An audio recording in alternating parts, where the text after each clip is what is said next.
This is my chart.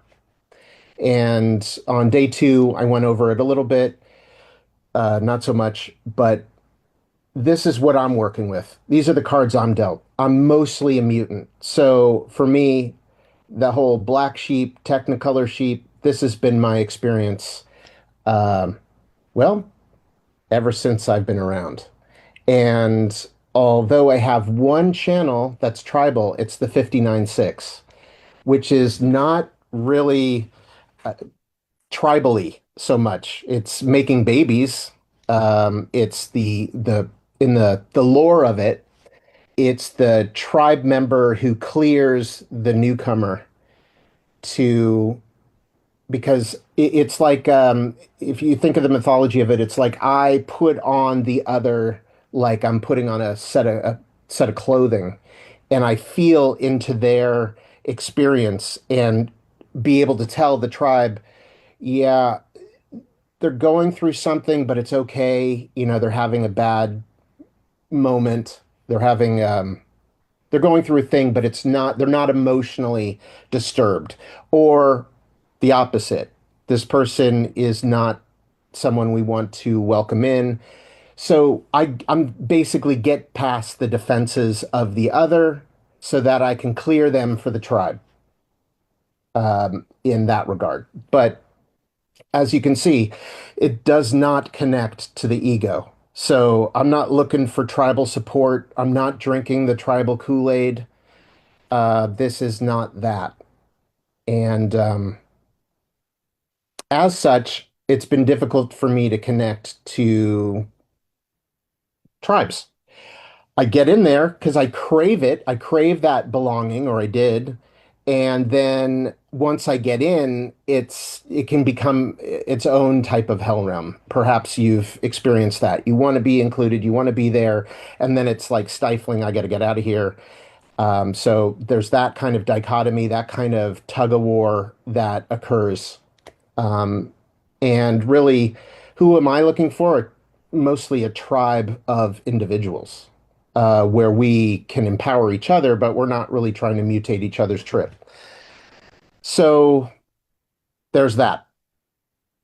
So that's the only thing other than all the other parts of the knowing circuit, with the exception of the 3410, which is sort of an interesting one because it's not knowing. It's technically, even though it has the gates of the integration circuitry, it's part of the centering circuit, which is also kind of a little bit of a mystery. And thank goodness I met Raquel because we are the centering circuit, and it creates this really fascinating vortex that we see happen all around us, particularly when we're in public together. And it's real fun and it's real entertaining, and sometimes it's real disappointing. And I made a total video about that on our YouTube channel somewhere, and I think you'd enjoy it if you saw it. If you haven't, then I encourage you to give it a shot if that's of interest to you, particularly if you have the 25, the 51, the 34, the 10, or combinations thereof. So that's me, and let's see here. Why are we here? So we're here because we want to know more about what's in store when 2027 hits, February 2027, late January, whatnot, what's going to happen? So we know that the lock is going to be rekeyed. Okay. The lock stays the same. And it's really about the how the wheel gates interact with the lock. And I would see it like tumblers. Saying there's four different tumblers. Like if you remember your high school lock combination. But for very particular aspects of humanity's, or the paradigm of how things operate, what we value, how things get done, how we connect to each other, how we connect to source, spirituality, greater meaning, how that all works out. And we are going through not a change, but an evolution.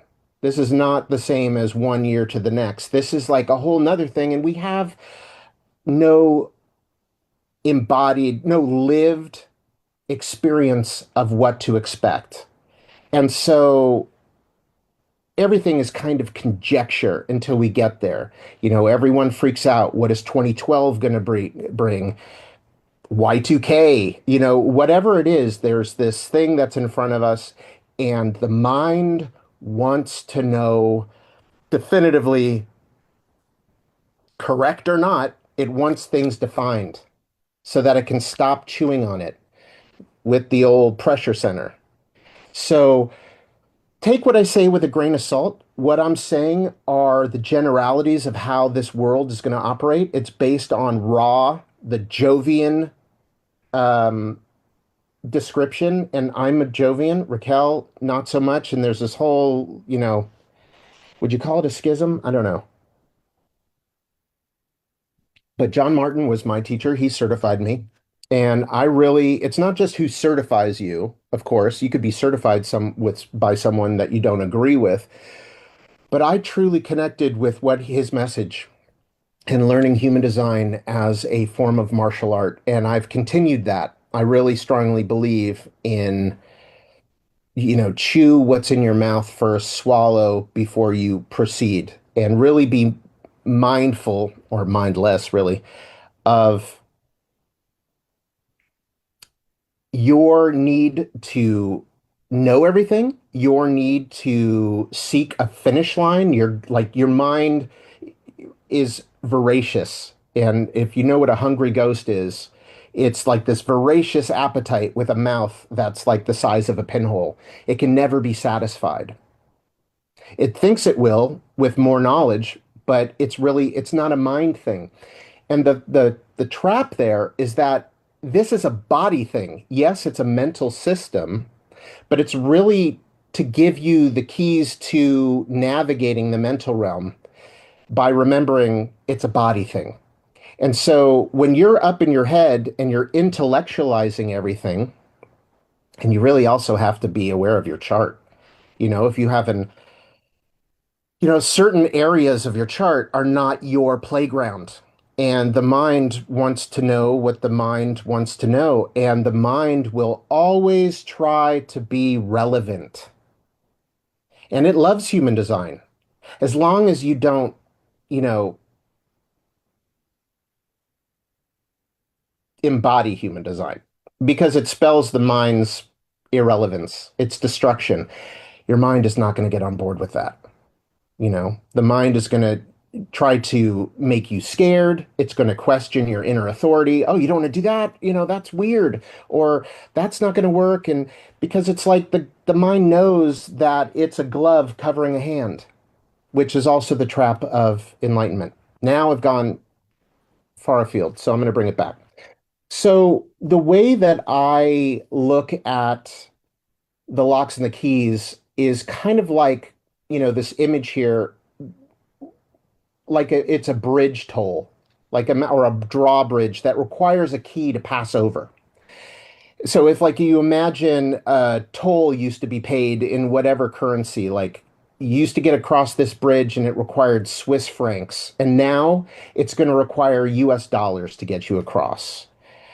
And so what worked before is not going to be the currency. It's not going to have the results that it had before. And humanity, for the best part, is going to still try to pay with the existing currency and get things done as a form of basically the mind trying to hold on to what it knows.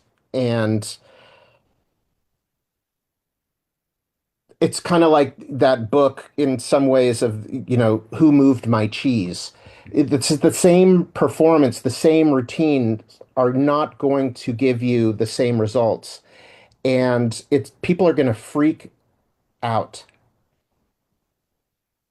And it's going to be really like imagine if you fell off a cliff with the contents of your house.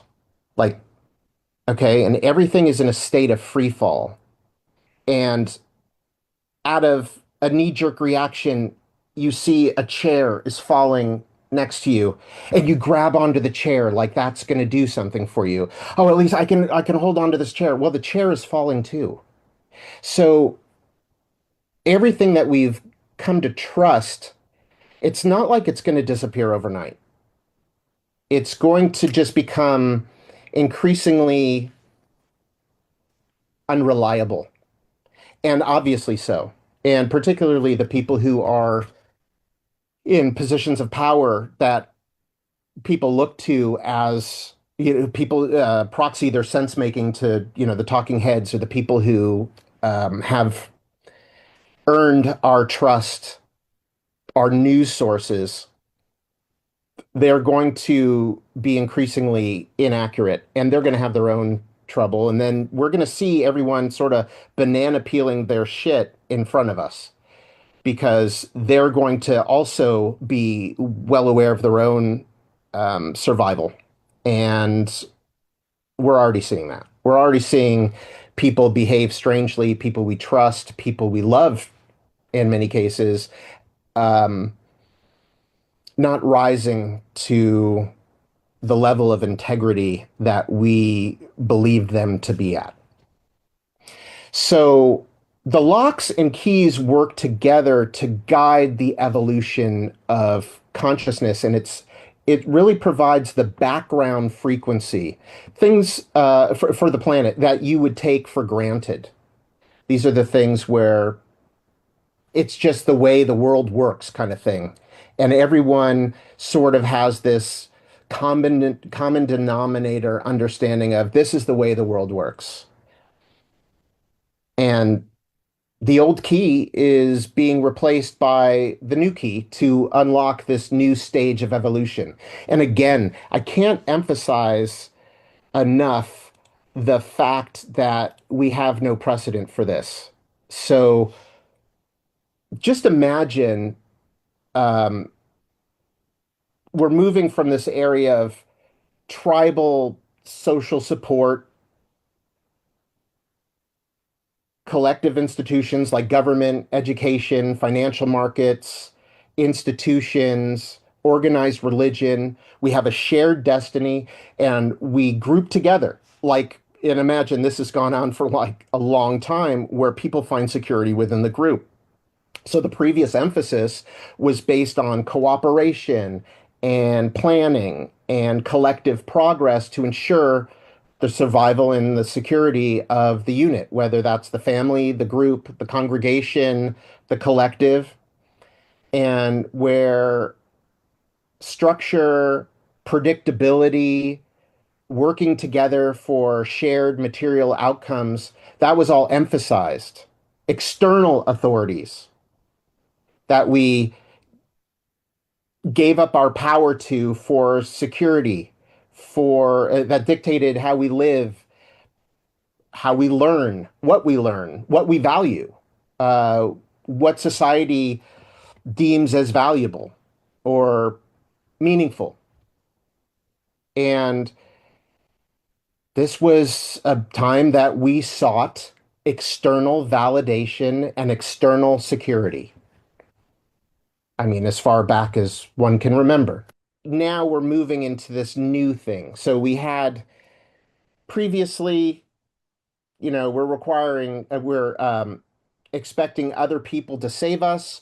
We're making ourselves even smaller to fit within the structure of the tribe, which many of us, I presume anybody who's here knows very well what it's like to hide your light with your family or in your work environment, because it's weird or it's strange. It's not what the tribe would recognize as valuable, and the tribe dictates.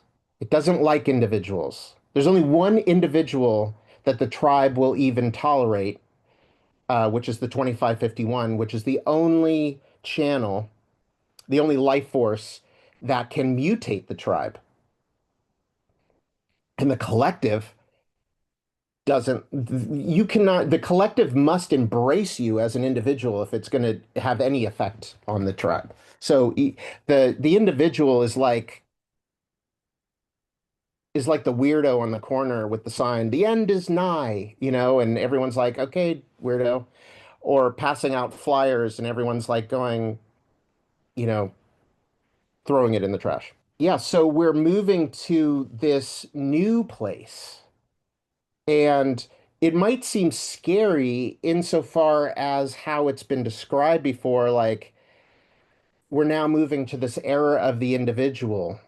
That might sound scary, particularly for those people who maybe watch a 24-hour news cycle or proxy all their sense making to external sources to tell them what to think and who to like, who to hate, how to vote, what to eat, uh, what's considered appropriate, polite society considerations.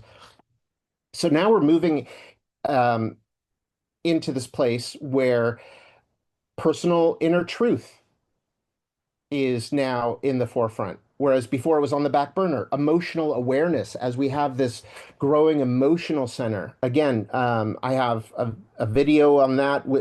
Day two went into the 55 and what's going on in that center. Plus, I have another video. If you haven't seen it, we'll try to put something out below that links to it, which is this new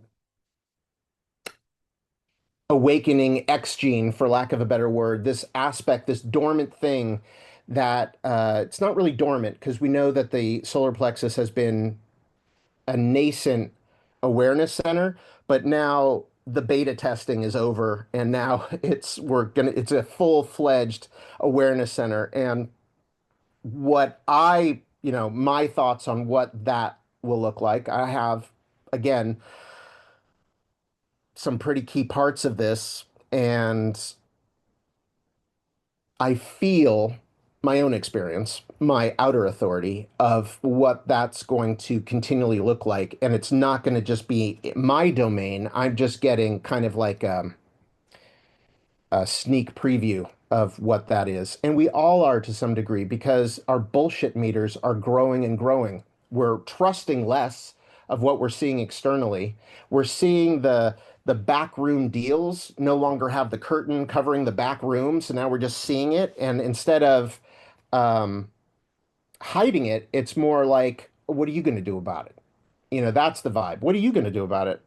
We're all laughing over here, like kind of like the not to be political, and I'm not taking, but Gavin Newsom, for instance, and again, I'm not political, and it's not just Gavin Newsom. It's during COVID, for instance, where they went and they had like parties. Didn't just happen in the US, happened in the UK. They're having parties. We're in lockdown. What's going on? Rules for thee, but not for me kind of stuff. And that is happening more and more. And you're seeing it. You're seeing the greed. You're seeing the hoarding, like it's a big game of Risk, and we're the chattel. But that is all fizzling. It's like a last grab because all of that stuff is going to be seen as phony baloney. Now, I'll get into more of that in a second, but it's important to know that these things are not going to just stop, and we're not going from 0 to 10. This is going to start blossoming more and more. Okay. And I'll go into that also of the benefit of you knowing this now is that when things become even more of a clarion call for this ain't how it was, a new thing, there's going to be quite a bit of destabilization. I think there's also going to be a lot of stabilization that's maybe even artificially created to keep us from collapsing. And I'll go into what those kind of things might look like. Basically, helpful kind of guardrails that things don't completely go kaput. Because just if you can imagine, like, I'm going to give you a far-fetched example of something that is just a metaphor.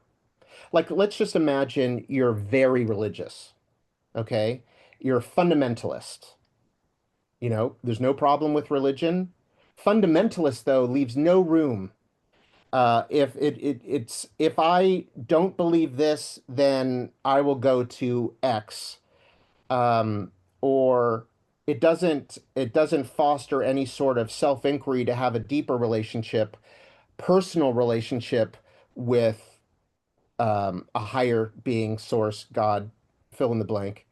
It's not personal insofar as it's dictated, this is how it is.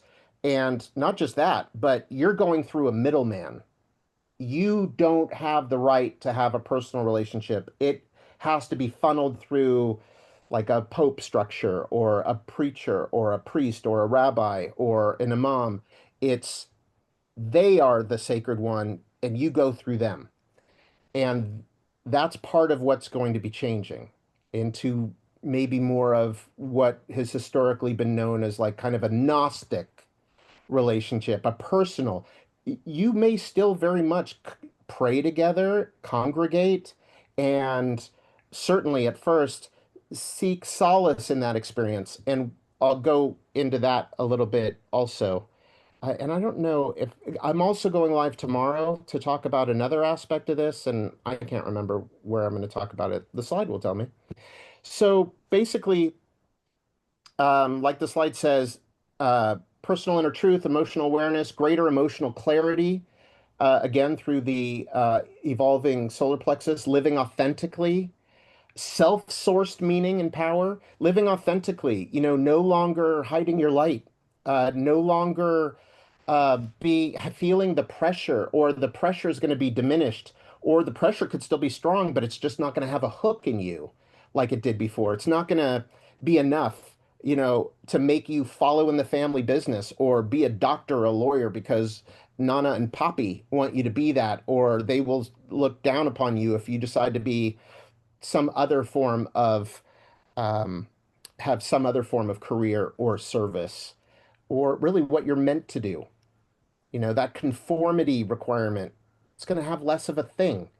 It's like the elephant, with the baby elephant, they tie like the weak rope around its ankle to a post, and as it grows, it just assumes that rope is going that tether is going to keep them there, so they stay there. Well, it's really going to be like people are going to recognize the piece of string around their ankle, and it's going to be just a piece of string. So finding security in oneself rather than requiring the validation, the external validation, the external um, permission. People are going to trust their own decision process. So this is a new emphasis on unlocking individual empowerment, awakening personal creativity, personal potential, um, spiritual awakening, the 55, um, spiritual wealth, individual spiritual wealth, individual empowered spiritual wealth, along with aligned, authentic, and current connections with other people. So, what does that mean? Well, tribal connections, the people that you're together with because you have a shared creed, arranged marriages, um, people who are racially xenophobic or othering, any kind of othering is going to be that's going to be the biggest thing, I think. And that's a beautiful thing in a lot of ways and a frightening thing in other ways. So the beautiful thing is that you're going to have your deck shuffled. The criteria for you bonding and communing with another is not going to be based on all these affiliations that you were born into, these tribal considerations. Yes, certainly, you will still be connected to those people, but the ones that are you're with only because of that, you have nothing in common. Other than that, you don't see eye to eye, but you stay in there because tribe, they're part of your unit. You do it to get along, to have the support. Those are going to fall by the wayside. Um, and I'll go into that in a second. But certainly you'll still have authentic connections with people in your congregation, with your tribe, in your families, and whatnot. And those will last because those are based on something more meaningful. They could still very well be part of your fractal.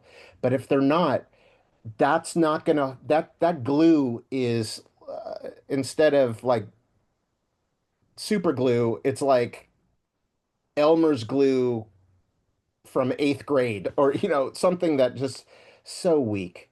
And the the shame, guilt messaging of, that the tribe sort of installs in, oh, I better, apologize, because if I don't, then I'm going to be shunned, and Thanksgiving is going to be awkward, and all these things. There's going to be a lot of realness. And I think at first, with the great lack of emotional IQ, because you can't expect unconscious people to become conscious overnight, but they will become conscious, because this is going to be a not just an awakening, it's going to be a rude awakening. And I go into that separately on how our built bullshit meters, everything is going to be like heightened, and you're just not going to be able to hide stuff. And because the same people with the silver tongue who've been able to convince others, who are really good at selling a point of view, really good at demonstrating leadership and having you trust them, it's all going to have this form of frequency transparency, in which case it's just all of the stuff swept under the rug is going to be like on their shirt, like stains. And it's going to be destabilizing for that reason. And when you see that, really, it's not going to be a see thing as much as it's going to be a feel thing, right? But when you feel that, there's going to be no amount of convincing you to opt into that. And it'll be quick. It's like, imagine if all of a sudden, like somebody who's like a real smooth kind of character, really articulate, really charismatic, um, all of a sudden looks like a zombie, and his teeth are rotting, and he's like got half his jaw missing, and he's drooling all over himself. It's going to be that kind of feeling, I feel. And really, you're probably already starting to get vibes of that. Just understand though that in the beginning, it's going to be maybe difficult to discern. And this is something that I've had to learn how to discern with a 59.6, and people who, or a 39.55, people who already had this. And this is the sort of the leg up on feeling it, that everyone is going to have this to some degree. But the discernment comes in understanding, is this a character flaw, or is this a bad day? Because there's going to be bad days, and when you have a bad day, you make a bad impression. If you don't have good aura hygiene, and like, people with defined solar plexuses learn that if I want to go out and I'm in a down wave, then I better not have a fake smiling face, because people who are empaths are going to see my fake smiling face, feel my stuff, and go, this does not compute, and it's going to be really uncomfortable. But if I'm authentic, hey, I'm going through something, I don't mind going out if you don't mind me, processing something, then I can be very pleasant to be with. In fact, I can be very deep, and it can be a profound experience and very pleasant.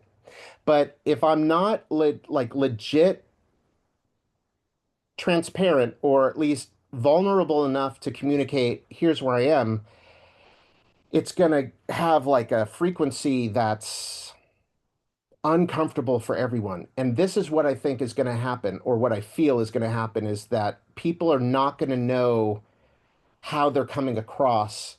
And the old skeletons in the closet thing, sweep it under the rug, suppress it, uh,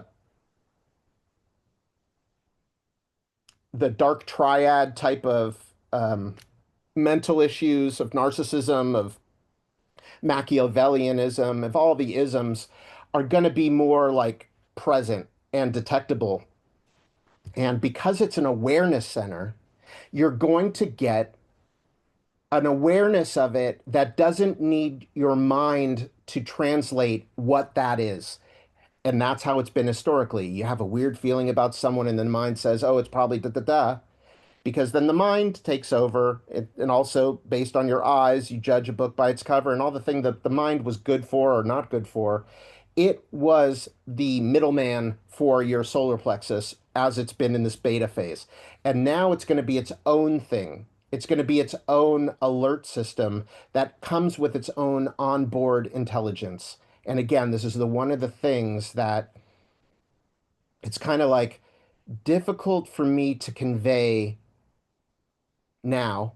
I mean, I have this, and so it's kind of like if you've ever gone skydiving, right? And there's someone else who's gone skydiving, and then you can talk to them about what that was like, and they're like, they know, okay? They know what it's like to jump out of a perfectly good airplane at 10,000 feet and be like, yeah, you get that. On a visceral level, you get it. But try explaining that visceral experience to someone who's never gone skydiving, and you're going to be left lacking. So this isn't something that I can translate for you quite well, but when you get there, and this is part of the reason why this is so important to start talking about and start trying to find some stability in, because you can gauge, okay, I'm going to start becoming more aware of this, and then it's not just becoming aware of it, but I'm going to have to start increasing my discernment of these things so that I can navigate it and understand better. Instead of having a knee-jerk reaction, I can be responsive and I'll be informed. So I'm not going to throw the baby out with the bathwater. I'll be able to, with greater nuance, be able to tell, oh, Shirley's having a bad day. She's not always like this, everyone. Or stay away from Tony. Tony's bad news. I don't know why Jill hired them. Anyway, sort of. Sorry about that. But so there's going to be basically be a greater need for, or an emphasis for individuals to find their own aligned direction and identity from within. So this is coinciding with AI, going up. AI is on the rise, which is and layoffs are on the rise, and companies are starting to downsize, and you're seeing how these things are going to come into play. Companies are tribal, okay? And they are going to, you're not going to find stability there in the tribe anymore. The whole work from 9 to 5 so I can have a pension, trading time for money, um, uh, sacrificing my now for the promise that when I become 65 and older, I can finally live life. Anyway, I'm gonna go long on this because it's a lot. So I don't expect you to stick around. There's plenty for me to discuss, but I do kind of expand into these different areas. But here's the thing. Um, Finding your own aligned direction is critical, and it goes in hand with your chart, right? But it's not just the error of the individual is not just you and your chart and aligning, but what are you going to do for money in this time when you're no longer able to rely on the company?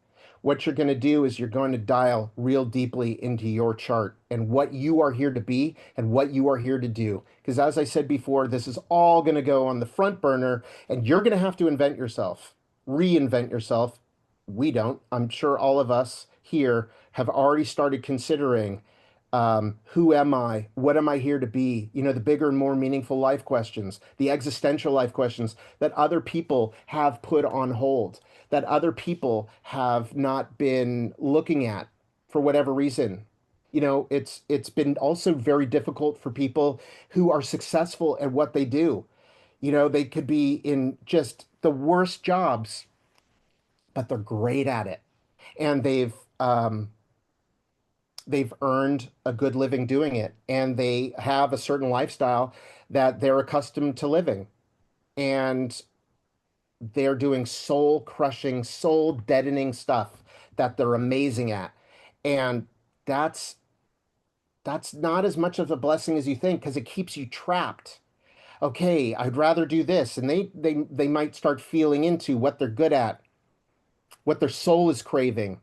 But the concept, the idea of having to start fresh or take their six-figure, seven-figure salary and then have to start at like the mailroom version of their meaningful soul career, their purpose is just imagine if it's not just them, but what about their families? What about their husbands, their wives, their children, all of their needs. And it's a tough sell. It's a hard ask. Hey guys, I know you're accustomed to living in this mansion, but daddy wants to, or mommy wants to start living more authentically because mommy and daddy, or mommy or daddy and or can no longer live in this soul crushing existence because I'm now growingly aware of my own mortality and I'm put on this planet for a reason and I want to graduate this life with honors. I don't want to repeat this life. I want to learn what I'm here to learn. I want to be who I'm here to be. I want to connect with who I'm here to connect with. I want to be in service. I want to serve those who have ears to hear me, eyes to see me, and who I'm here to help. And it ain't going to be these widgets that I've been selling for corporation XYZ, making them rich. And yes, I've gotten rich too from doing it, but it's meaningless and I can't do it anymore. And that's what we're walking into, but on a grand scale. While we're connecting with each other, we're finding our fractal, all these bridges that were artificial that kept us together for tribal considerations, tribal affiliations, congregations, all the things that weren't focused on authenticity or integrity. All the things that you looked at in your tribe, blue team, red team. Oh, yeah, don't talk about the thing that the blue team did. This is our team. We got to represent. Just talk about what the red team did. Okay, don't talk about what the red team did. Just talk about what the blue team did.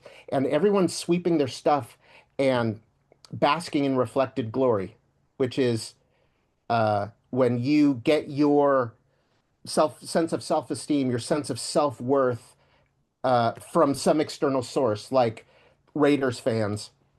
Hey, did you see the game? We won this weekend. You didn't win shit. They won.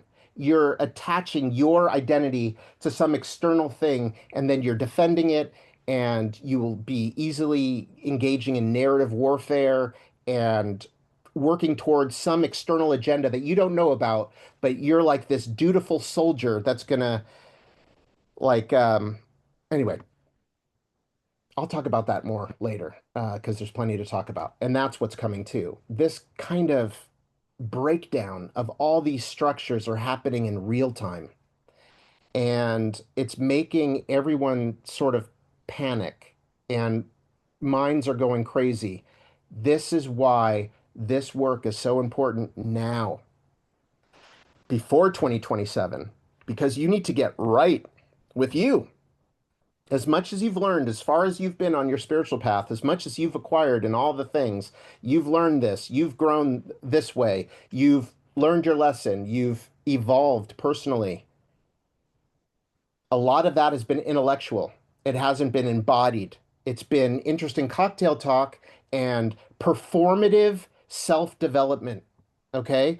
So what happens with performative self-development? You say all the right things, you say what people need to buy your program, but you're not walking it.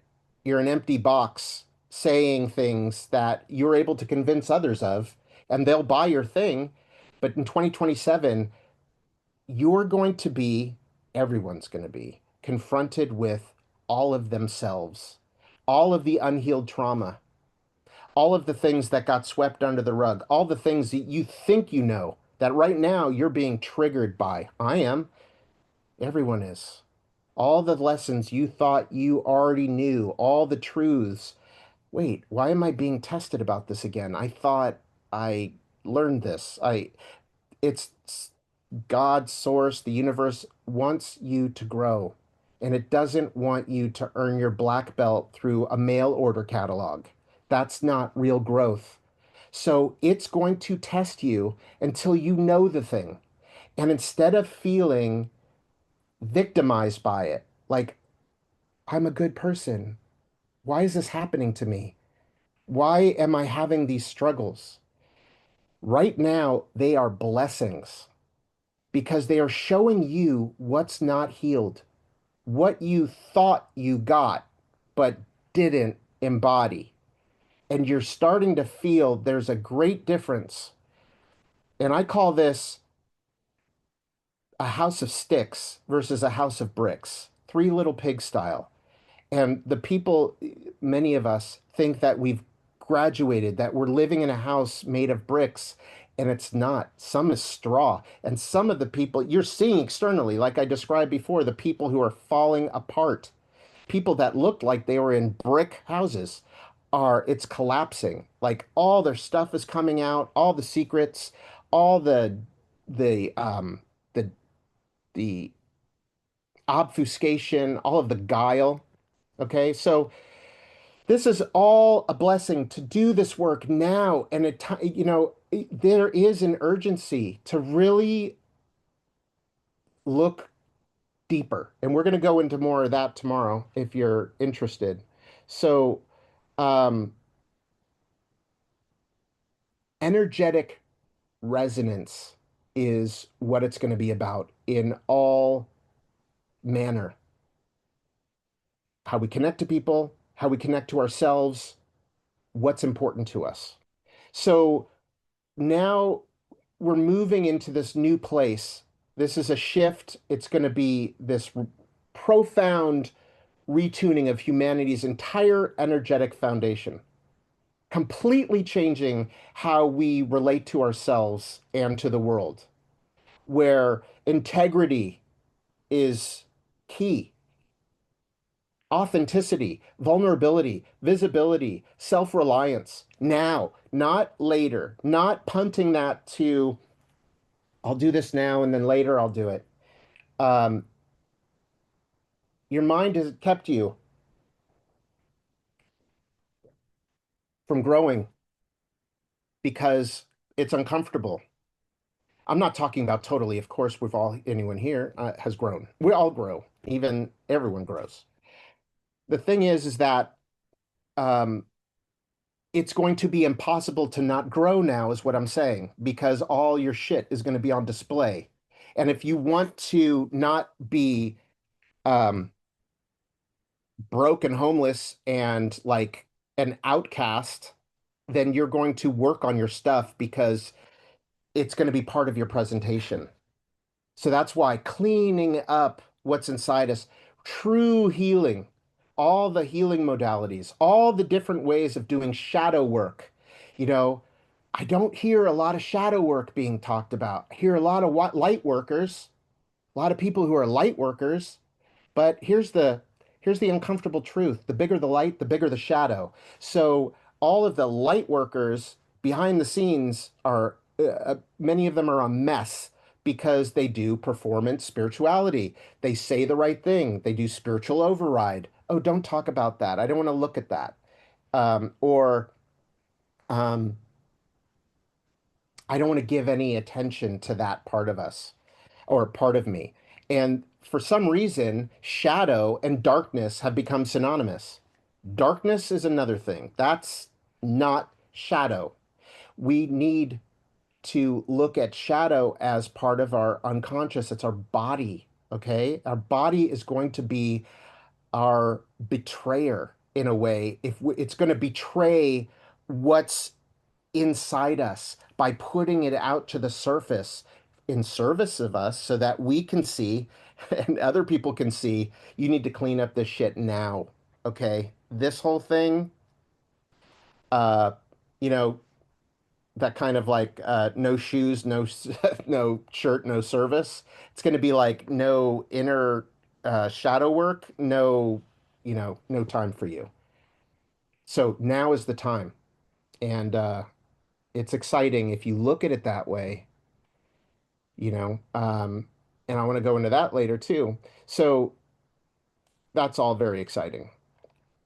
So what do we have here? Finally, how long into this? An hour, and now we're going to talk about one of the locks and the keys.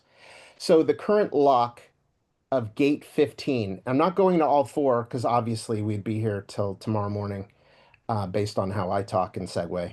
But I hope that works with you guys. Look, I'm individual. I'm just gonna just come out the way it comes out. Just yeah.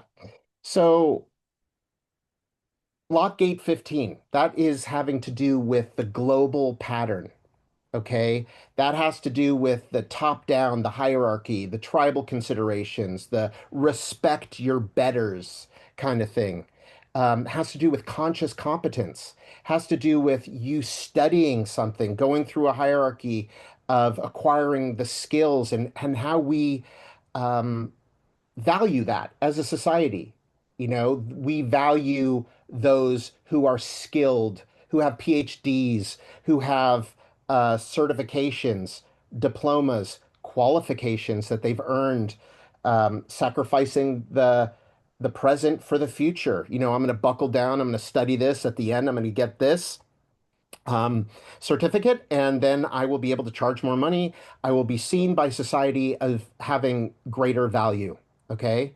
I'm moving from not very valuable, cheap, unskilled labor to having some value and being able to have a better life. I'm rewarded accordingly if I just sacrifice myself and my present, then I will be rewarded later, however later. Maybe I'll get to retire when I'm 70 and can barely, I'm so beat up by life.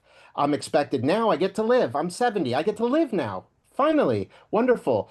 But I have no energy, and because I'm so imploded. And what is it that I even want to do anyway? Who am I?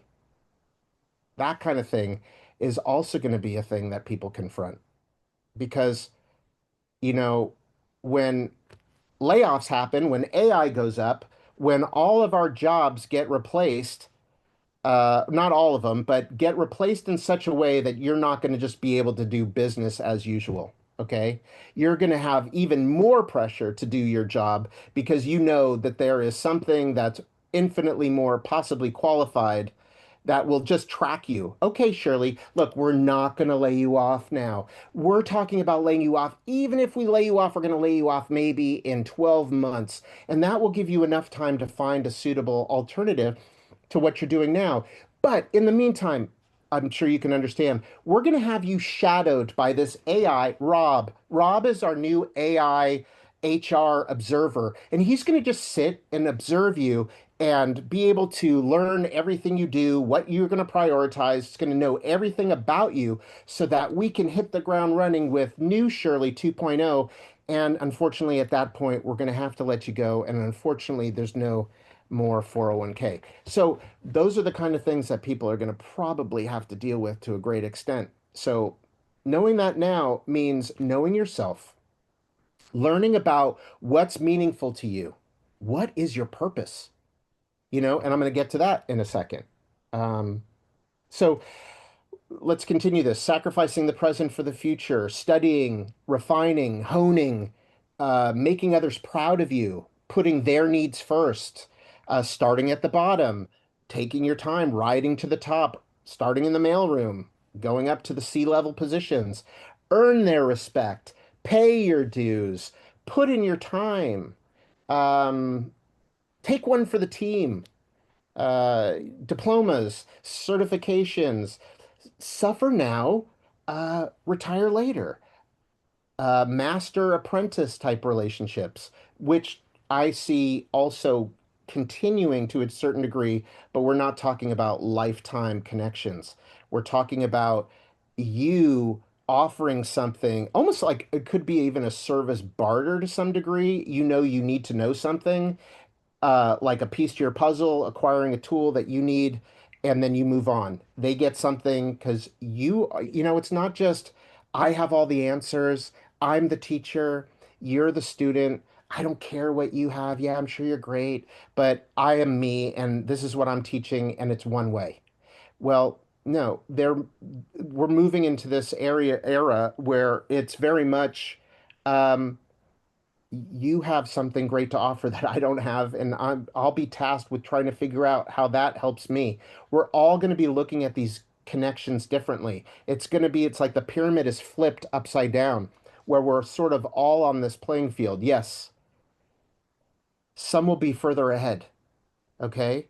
Those people who are further ahead have already looked at their shit. So they're not like a total mess when they're interfacing with other people. So those people are going to have an easier time in connecting with others and doing business because they're not zombies, right? But there's going to be plenty of zombies, or maybe you look great in every other way, but you have this really dead arm zombie skin. You know, we're going to see the blemishes. And again, at first, it's going to be freaking ugly. And people are going to be reacting. No one's going to have the nuance. No one's going to really have the discernment to know, is it the bad day or is it um, are they disturbed, emotionally disturbed? So that's going to be the part where there's like this destabilization. You know, it almost reminds me of, in a weird way, and I don't know how I don't think it's connected like this, but in the way that if you ever seen the show Sense8, where these people all of a sudden are connecting to other people, they are kind of using each other's like skill sets and whatnot, like a Voltron, like or BG5 kind of thing. I don't think necessarily that, but the point of them connecting to another in a way that there's no precedent, that there's this immediate intimacy that you can't hide or avoid, is going to be destabilizing. And I think I talked about before how fundamental religions and all that stuff, these are going to be the scariest people. Because imagine if whenever someone's belief state is a tight fist, if your belief state is a bear trap, then whenever that any hole is poked into that, if any part of that is inaccurate, the whole thing collapses. And then it can become, wow, you know, now, like, what do I even believe? Maybe I shouldn't even stop at red lights anymore. You know, maybe nothing matters. Like, if, you know, I believe this is the greatest fear around disclosure with UFOs. You know, if it comes out that there's life on other planets and it sort of prompts a, hey, let's look at this whole we're the only ones in the universe kind of belief state, then you have a lot of people who are without saying names, who are tied into reality being a certain way, can be dangerous, especially people who've chosen that lifestyle to not be, you know, criminals, you know, that they found that and that's the thing. It's not like, no, just because this tribal iteration might be flawed in some way or off based on interpretation, it can be like a wall of Legos. You know, one Lego no longer exists, but the wall doesn't collapse. You know, there's all these other Legos and pieces in place. But if you're fundamentalist, then there are no Legos. There's no nuance. It's binary. And that's the people that are going to be difficult. My hope is that the people who are unconscious stay gracefully unconscious and they sleep through and then gracefully awaken in this new world where they think it's always been like this. And the people who are more conscious see how we've changed.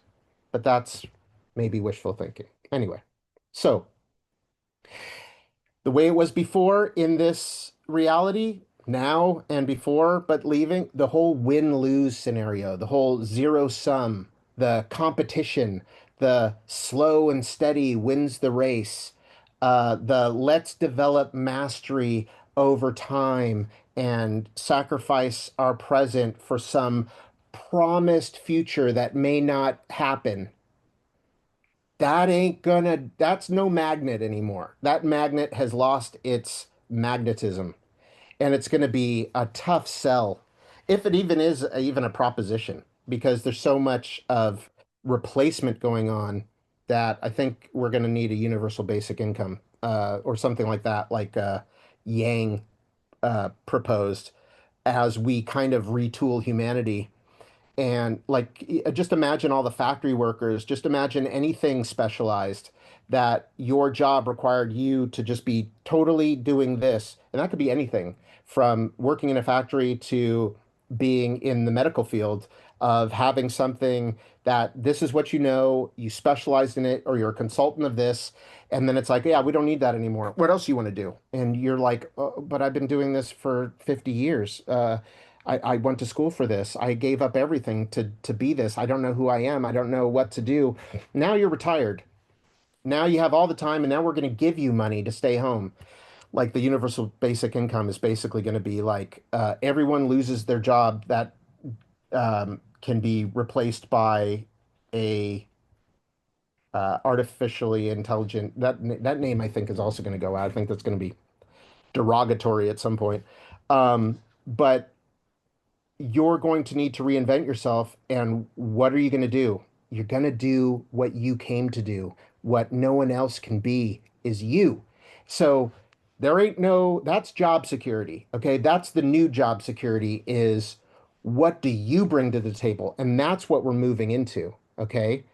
That whole time of putting your dreams on hold and helping make someone else's dream a reality, that's that's old. That's no one's going to do that, because the writing is going to be so on the wall that it's going to be about this period of, who the F am I? What am I here to do? What am I good at? Not just what am I good at, but what in me is reliable enough to do this thing. I mean, we're like, when you look at someone's chart, every single person, we're all of it. You know, it's not that we don't have all the channels and all the gates and all the things. Okay. It's, what of that is consistent? What in that can I trust? What in that am I always? That's the difference. It's not that, and I hear this all the time. It's like, oh, it's too limiting. You know, that's why I don't like human design, because I want to be all of these things. You are all of these things. It's basically, what is consistent? What can I rely on? What gets easily hijacked? You know, and some of these things remind me of, this is another segue alert. But people who are channelers, people who channel, okay? Uh, and there can also be differentiation there. I have the 14-2. You saw my chart before. If you didn't, it'll be available. I have these knowing circuits. Knowing shows up like channeling, okay? It does. The answer comes through, and I hear it often, as if it's said to me externally, like it's something else. It's part of me. But that's not what I wanted to say. So there's discernment there. Am I channeling something external, or is this another part of my human majesty, the miracle that is, the human blueprint that is me? It's another aspect of me, and I've been attributing it elsewhere, like the Origin of Consciousness and the Breakdown of the Bicameral Mind by Julian James. This is another segue, sorry. Um, we used to live our lives like the gods controlled us. And it was called the bicameral mind. It's anything that happened, we blame the gods. Oh, it wasn't me. I was overtaken by Aphrodite and all the things. And we didn't take ownership of ourselves. And we attributed externally to what was actually an internal process that, and all of humanity lived that way. It wasn't your own choice. Dionysus, or whatever, possessed you to party, that kind of thing. So this with the channeling and attributing all of the things that come through, all the knowing externally, well, you look at your chart, you'll know, and that is the case with some people. Don't get me wrong, but it's about knowing you, right? It's about knowing what you are, what operates consistently. And if you know anything about the knowing circuit, it ain't something you can phone in because it operates in a pulse. So it's stuck, stuck, stuck, and then there's nothing, and you can't make it.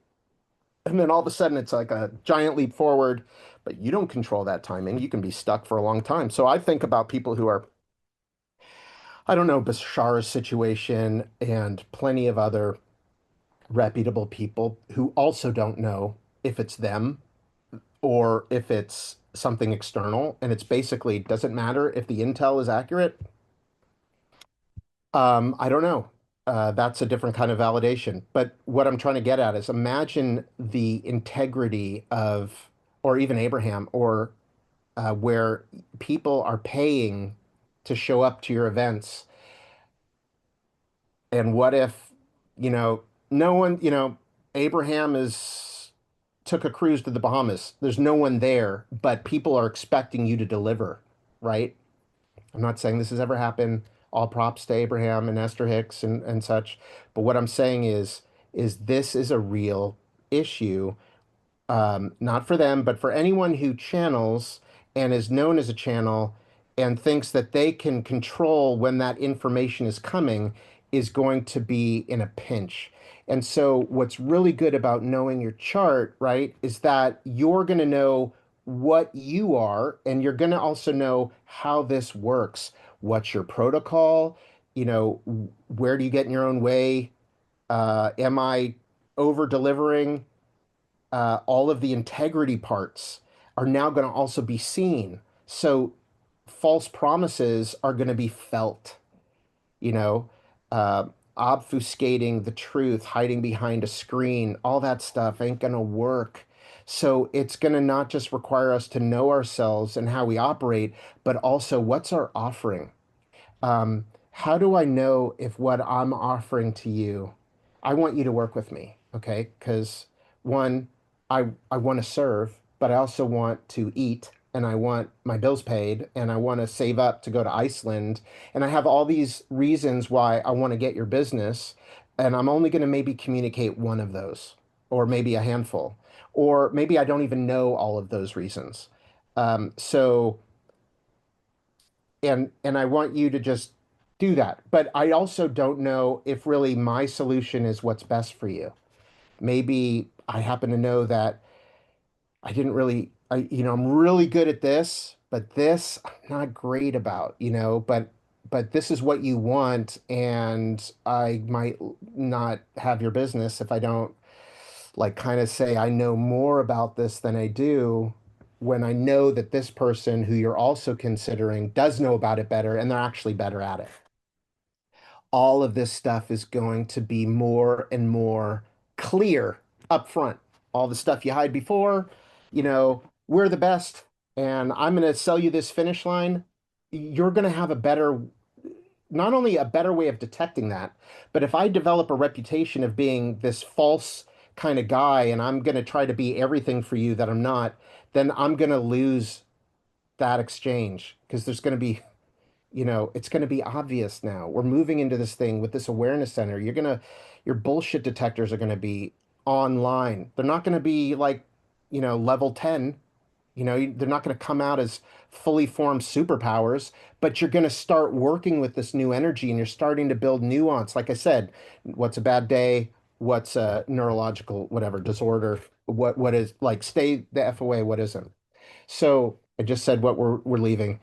This is what we're moving into. Unconscious competence. Living aligned and on purpose in the now, embodying living for the present, unpolished, unrehearsed, present, um, nimble, quick to pivot, not this long red tape. Oh, we never did it this way. Da, da, da, da. Knowing like, oh no, we need to do this. What's needed in the now? improvisational. This is a time when the acquisition of skills that society recognized as valuable will no longer have that magnetic pursuit. And instead, self-expression in the moment, in which instead of the skill, you are the skill. You become the needed tool in the moment. What you bring to the now, that's what we want. That's what's valuable. And many of those skill building um, structures just won't be there anyway, other than perhaps maybe mentorships and apprenticeships, like I said before, that serve the mutual spirit, the spiritual symbiosis of both people, and that connection's authentic. So it's going to be very individual. You might hear that I'm a great teacher of what I teach, and you may just feel, yeah, I connect with Davidian. His way, whatnot, I get him. I get it. He says things in a way that land, that other people have said before, but now I get it, and I have a more meaningful um, connection to the material now. Great. You're for me.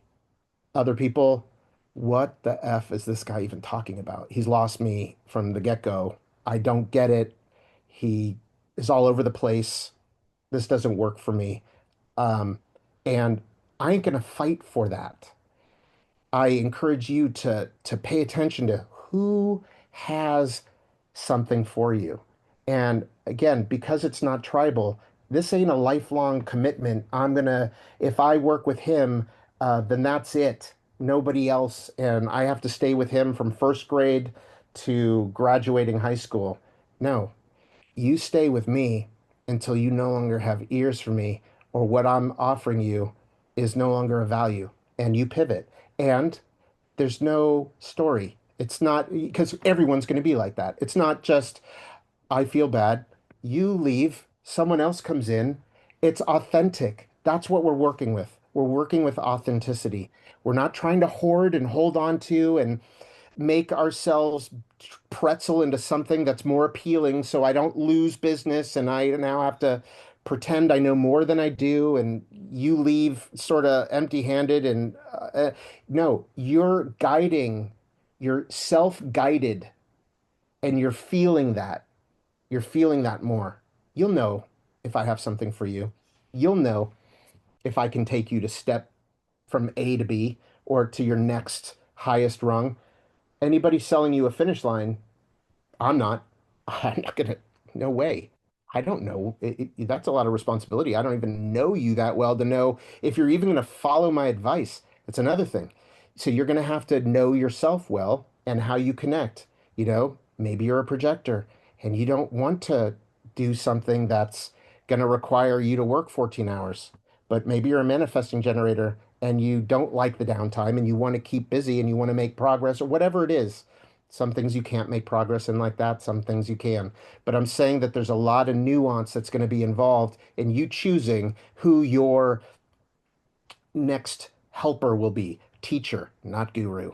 Gurus is done. The guru model is so over. It's already over, but they still exist. It's because people are proxying their sense making, their power elsewhere because they don't want the uncertainty. Let me just like not have to think about it and you just tell me what to believe and think. And that's what everything, why we have the chaos right now as all that's breaking down and the people up in arms and fighting and narrative soldiers and someone else's agenda that you don't even know about. People are reactive, they have short attention spans, they're programmable.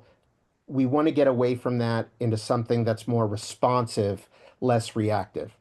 So there's this spiritual symbiosis, and um, we're just not going to have a lot of these options. It's just not going to be available. All these institutions, all these colleges, these universities, they require a lot to operate. I mean, these professors make bank. Not just that, but they cost a lot. It's a big thing that a big beast that needs to be filled. And they're just not going to have the numbers. And without the numbers, These things collapse. That goes for hospitals too. That goes for anything, banks, big things that are like unable to pivot, that are not lean and mean. So companies will start becoming not just solopreneurs. I mean, that's going to be a big thing, way more than that. But there's going to be tight like pentas that really are able to cut through and streamline and pivot when they need to. Those little units, more, way more of that, way more smaller company. And I mean, that's mostly for like split definition. Single definition, people might like just want to be more solopreneurs or have like partnerships. I don't know if you've seen these businesses lately where you'll walk into like a brick and mortar and you'll see two companies that like one might be a bakery and a pizza place that are owned by different, but they'll have like a staff that moves to both and they'll share rent. That's going to be like you see more of these like arrangements like these to survive, or uh what do you call it? Not timeshare, but like these like executive suites where you're a therapist, so you have these hours and you're not going to rent the whole unit. You're going to share that with other people. So that also. Okay, so what else? The cross of the sleeping phoenix is basically not going to care about what you have framed on your wall. Only what you bring to the table in the moment. We're not going to care what you studied, or about your past trophies, just that you have what it takes to be what's needed now. So all these external trappings, the suit, the all the things that are basically costumes of success are not going to be, like you see, like maybe you choose a realtor because they drive a Tesla and they dress immaculately. So you're like, oh, well, they must be successful. So other people might, value them. And so if other people do, then maybe I should instead of the guy who's a little bit more shabby. All that stuff is different. Now that you can read people and you know if they're authentic or not, all of these things, it's not going to matter. Keep in mind, the mind rules the eyes. Okay? Just really important for you to know that. The eyes are ruled by the ajna. Okay? Choosing partners based on what you're attracted to. If you know enough about human design, you know that's like not something you want to trust. The program wants to make new and different combinations, and in you it shows up like they're hot. Okay, so you have to understand there's like a lot of unconscious electromagnetics that keep you attracted to people. You know people, plenty of people probably that really choose really poorly for their partners. Like they're always picking the wrong people based on whatever. Okay, this is kind of going to be a different thing. Anyway, I don't sorry, I'm told this just stop talking about that. Need to move through this. What else can I say about this slide? I would say that basically the untrained natural, okay, uh, the unconscious competent person is going to be on equal footing with the classically trained person. The one that and eventually surpass if the classically trained person is just resting on their laurels and trying to phone it in, then the natural who wasn't classically trained is going to win the day. Medals, decorations are nothing more than costumes and trinkets. If you can't bring it now in this new world, then your value will be calibrated accordingly. So there's no more abusers. Also, good news, no more abusers who are going to be able to hide behind power or fame. No more previously celebrated corrupt has-beens. And your inner authority, by the way, is the fifth key, the ultimate key, because it ensures right action, right timing, and those are the skills that are going to be applied and lauded now. What you bring to the now. And the thing with right timing, right action, and how this works is your inner authority is going to move you to where you need on the to be needed on the chessboard to be recognized and be the right tool at the right time. Okay, there's a lot more calibration and coordination with your inner authority and your aura strategy, not in that order, right? But you're going to be moved on the chessboard where you're needed, where you're going to be valued, and it's going to be about really passenger consciousness, man. Way more of that. And you're gonna unlike before where it's just cocktail talk, where people are just collect, oh yeah, passenger consciousness, right, that thing. It's going to be like a part of you because it's going to be instantly obvious, like when you're in the wrong place. And it's not just, oh, I made an oopsie. It's like they're going to see you as an oopsie.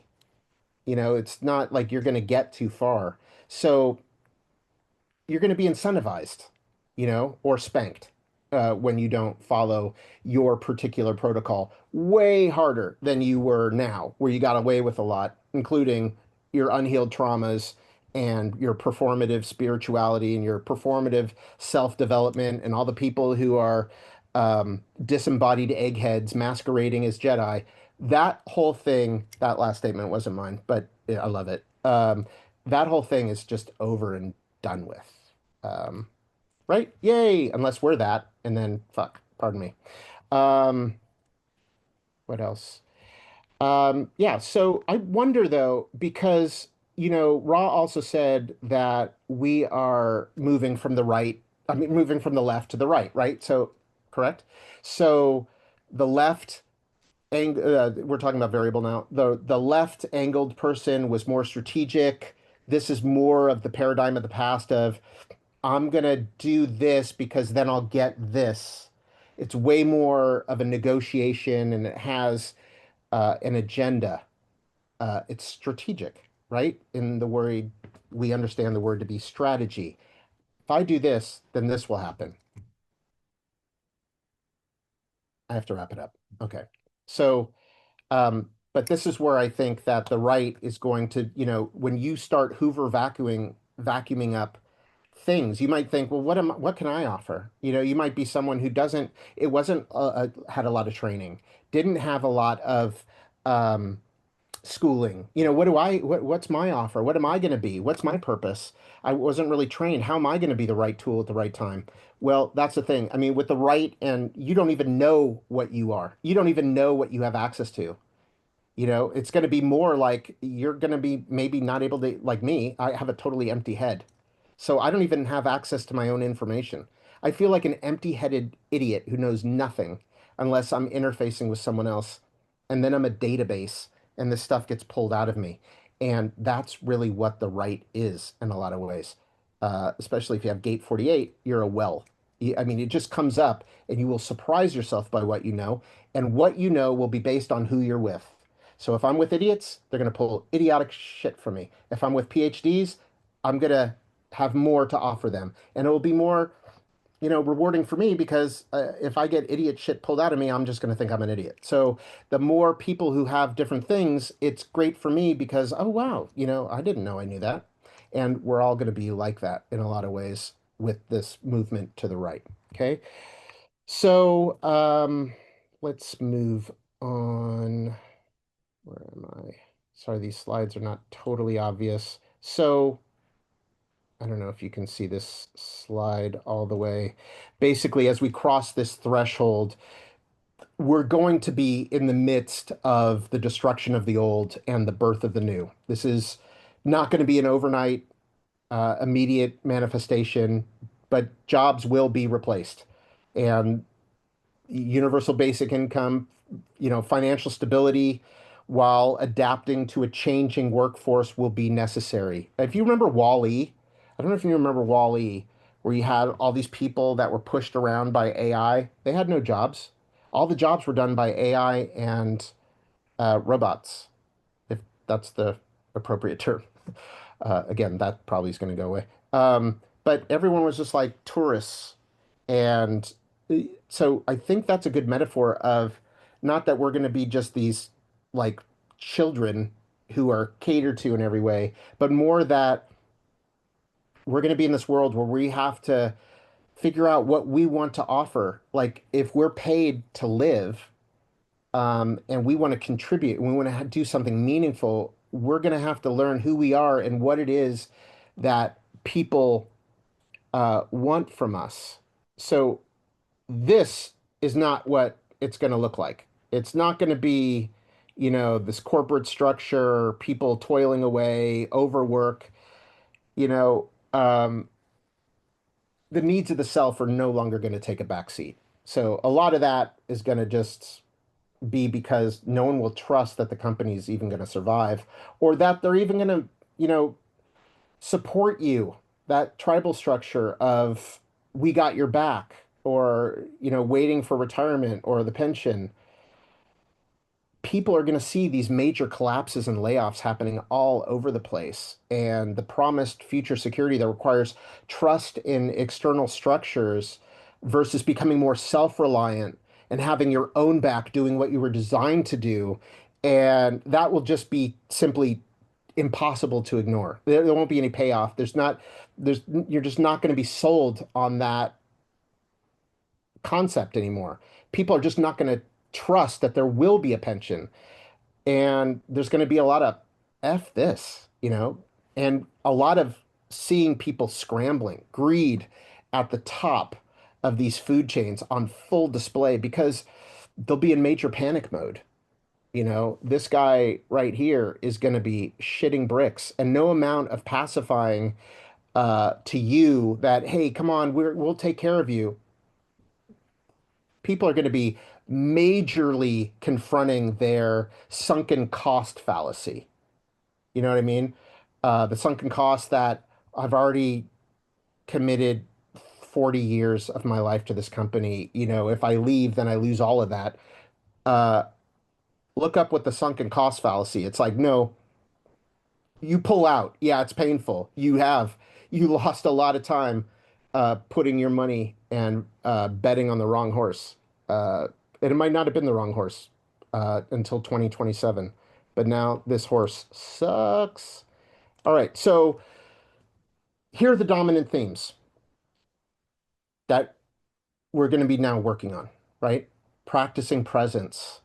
Radical intimacy is what we are stepping into. New forms of authentic connection, engaging in transparent relationships, getting used to communicating clearly, even when it's uncomfortable. The down wave, right? Not just fake smiling face, no, that stuff is seen, and it'll be ridiculous, cartoonish if you try to pull that maneuver off. Vulnerability is going to be the new armor, and cleaning up your stuff, looking at your own unhealed stuff and your conditioning before it's on public display. That's now, because there's no more rugs to sweep it under. Sharing your truth without guile or manipulation, without agenda. Like, hey, look, um, Joanne, um, you've expressed this is what you want to do. And let me tell you something. I'm really good at this, but this, I'm good. I maybe better than you, but I'm not, what you might be expecting. So I want to be really clear up front. This is what I offer for what you're paying me. This I can do, but it's not included.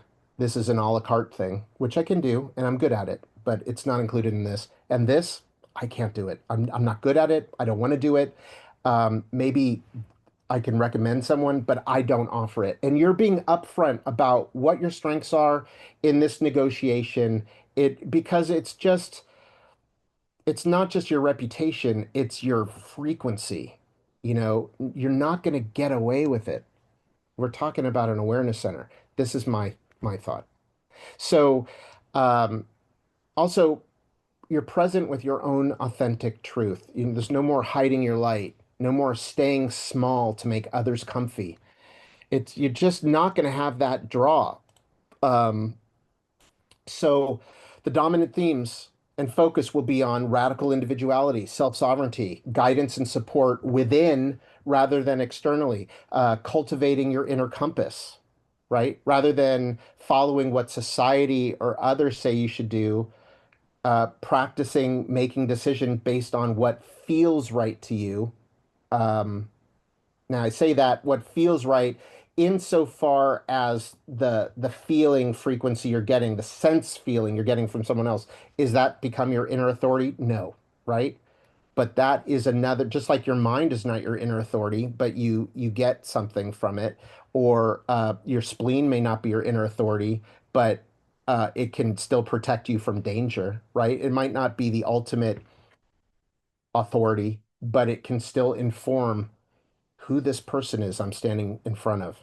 Are they a zombie? Well, I'm not going to go through maybe my whole process of inner authority unless that's what part of my discernment in I'm just seeing the zombie side because of their bad day, but then tomorrow I see a different side and it doesn't lock that way. Anyway, all the rules of your inner authority still apply. So, also, um, trusting your unique gifts and your purpose, recognizing that your individual talents and your authentic expression are your greatest assets, not something to be conformed or pretzeled or suppressed. That is what leads. That is the thing that we want from you, that we need from you. There's no, there's nothing else for you except for you, because that's the only thing of value of you is you. And this is what we're walking into.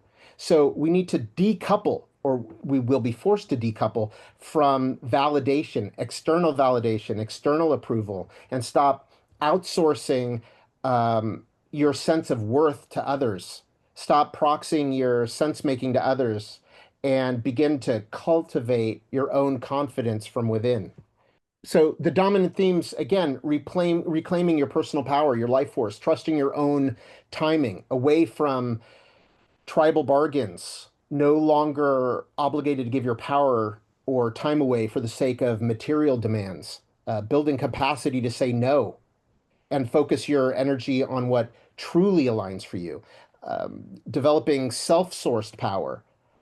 Uh, so aligning with your inner authority, like I said, to build power and clarity from within rather than relying on other people, some external force or authority that could be your parents, that could be your partner, that could be whatever tribal expectations, collective expectations.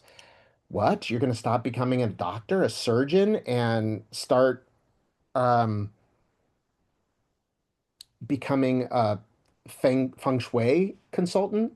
Oh, that's me. Oh, because you sense the energy movement and blockages from your environment, because that's what you're made for, and you have like an undefined G and you're really sensitive to place, and now what? You want to just be you? Yes, yeah, that's what it's going to be, you times you. Okay, practicing embodiment, prioritizing deconditioning. Huge. Shadow work, deconditioning, living as yourself, meeting life as capital YU rather than overthinking, being guided by fear and guilt, or again, the need for external validations, or word of the day, ill-fitting bargains. The bargain gone. That's part of the way it was before. You do this and I'll do this. And the tribal bargain. You're in this tribe, right? But our tribal rule is don't talk about being psychic because it's sacrilege, and we don't tolerate it. We'll let you sit at the table, but no more about this psychic stuff, okay? Or you'll be shunned, and you won't get the support that you're asking for in return. You got to do the tribe if you want to be part of the tribe now, uh, for all the reasons I said before, right? So that means that connecting to emotional, of authenticity and integrity, discovering what gives you passion, your unique passions. And here's a big one, finding the word of the day, right, is, or one of them is ikigai, if I'm pronouncing that correctly. which is a Japanese word meaning reason for being. This is going to be a huge thing. This is the sweet spot in the middle of that Venn diagram that brings together what you love, your passion and what brings you joy, what you're good at, your skills and your talents, what the world needs, your contributions to others, and the penta. Like I said, small groups are still going to be a thing, but they're going to be based on new arrangements, new or the current calibration. And the fourth thing is what the world will pay for, what they're going to pay for. And this is going to be what you do for money and service and your way of where you fit in, really what you were born to do from the beginning, that you're now going to have full license to be.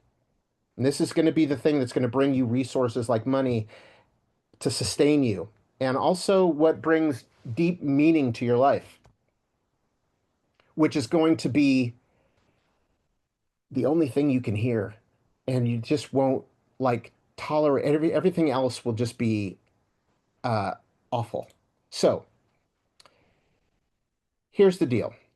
Um, well, it's not the deal, but I was saying before, working with who you have ears for. Okay. So now I'm going to talk to you and you can bounce if you want. But if you have ears for what I've been discussing, if this is something that you want to start working with now to like really sink into who am I here to be? What can I offer of value to others? What's going to light me up and what's going to pay my bills? And how do I make this work? And it might already be something for a lot of you, what you're already doing, right? But how do I make it work even more so? Instead of the survival stuff, sometimes it hits, sometimes it doesn't. Maybe I need to clear something up, or maybe I need to pivot a little bit. Or going back to even the thing I was saying before with the corporate sort of thing, where the person has difficulty leaving the corporate thing because they sell the widgets make quite a lot of money and pay for a certain level of lifestyle, but it's soul deadening. Well, let's say you're a spiritual entrepreneur. It's not going to quite look like that, right? But maybe you're known for being a Reiki master teacher and you're banging at it. You're really good at it, but it no longer lights you up.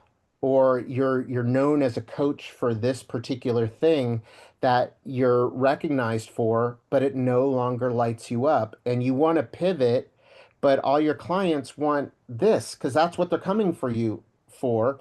And you're not sure if, they're going to be ready for what wants to may not be ready for prime time, but what wants to come online soon, and you're not sure how to navigate to that. It's really kind of a similar situation with a little bit more of spiritual toolbox. You have a leg up that you're doing something. You're already considering what am I here? I want to be in service, but I want to be authentic and I want to be lit up by what I'm doing. And it's not that being that Reiki master teacher is not a, a, a perfectly beautiful pursuit. It's just not where your soul wants to take you.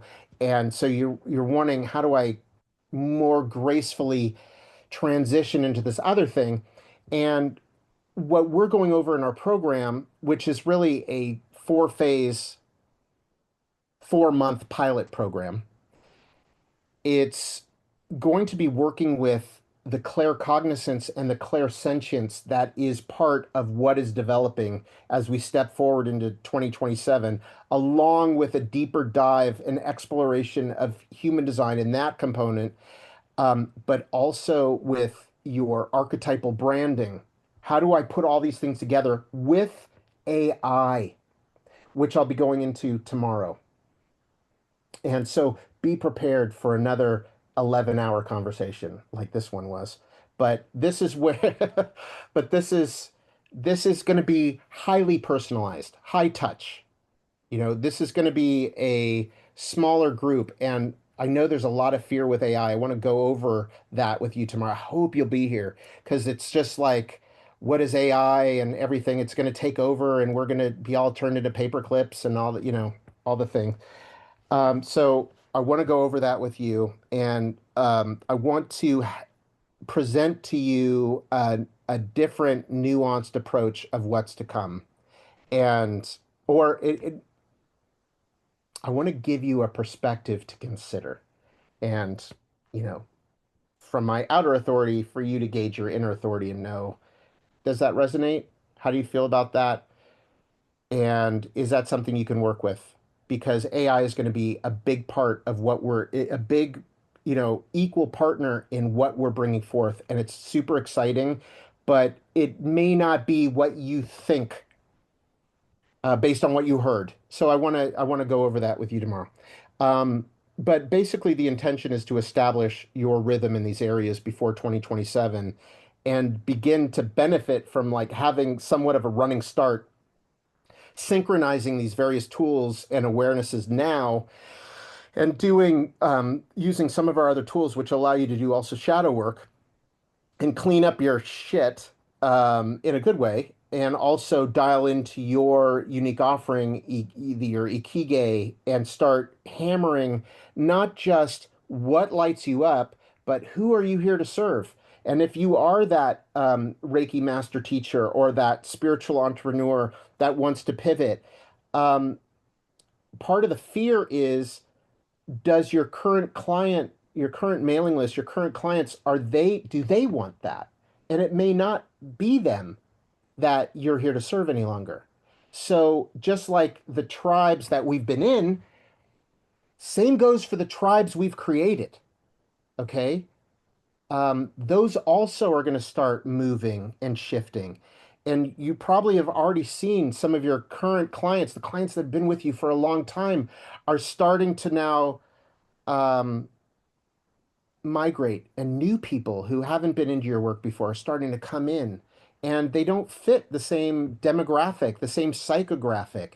Everything is kind of in this weird, interesting, beautiful recalibration. The Schumann resonance, our own DNA unlocking new abilities in us that are now starting to flower, that were put on hold, that were dormant before.